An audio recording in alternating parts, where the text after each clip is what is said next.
Welcome everybody to this edition of Attention Talk Video. I'm your host, ADHD and Attention Coach, Jeff Copper. I have to tell you, I'm a really lucky individual. I've been in this job, I think for 16 years, found my niche, if you will, do things my way. And I've got a really incredible team that helps me.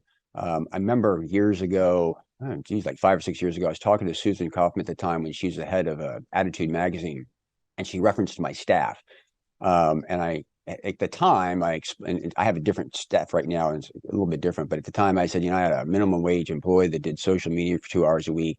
And then I had another assistant that kind of took care of everything a little bit on the side because videos and podcasts are not my primary business. And she's like, oh my God, how do you produce all that content? Well, I've got a really good team. I've got a good system. So shout out to them.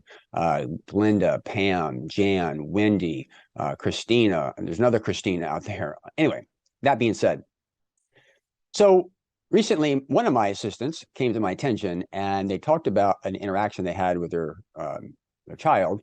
And the term they used was demand avoidance. I'm going to call it task avoidance. But I thought this was really kind of interesting. It doesn't really matter if you have ADHD or not, but a lot of times parents will give an instruction to a sibling, or you'll give an instruction to a significant other. And they might be in the middle of doing a task, but when you ask them to do it, maybe you're not aware of it.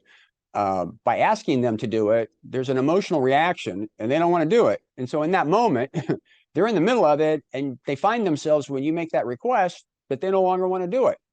That's a reflexive emotional reaction. And it sounds kind of crazy, but people can get real defensive on some of that stuff. Like, I did this because I was volunteering to do it. Now that you're telling me to do it, I'm no longer volunteering to do it. And it changes their emotion around it and changes what you would call motivation. The idea here is if you've got somebody like that, be aware of it.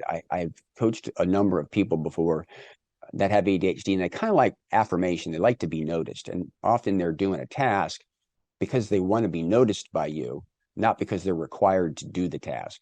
And it's a subtlety, but if you pick up on this, you want to be thankful that they did a task when it's done, not request that they do a task before or during it, because you might find that they don't want to do it anymore. Again, it's not uncommon.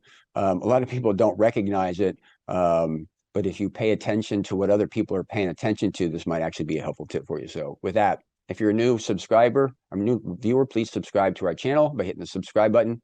Your existing viewer, comments. Do you experience this? Do you know somebody experienced this? Please, thoughts and comments also. We do what we do for you. Certainly appreciate any contribution by hitting the thanks button. So with that, we hope you've enjoyed this edition of Attention Talk Video. Take care.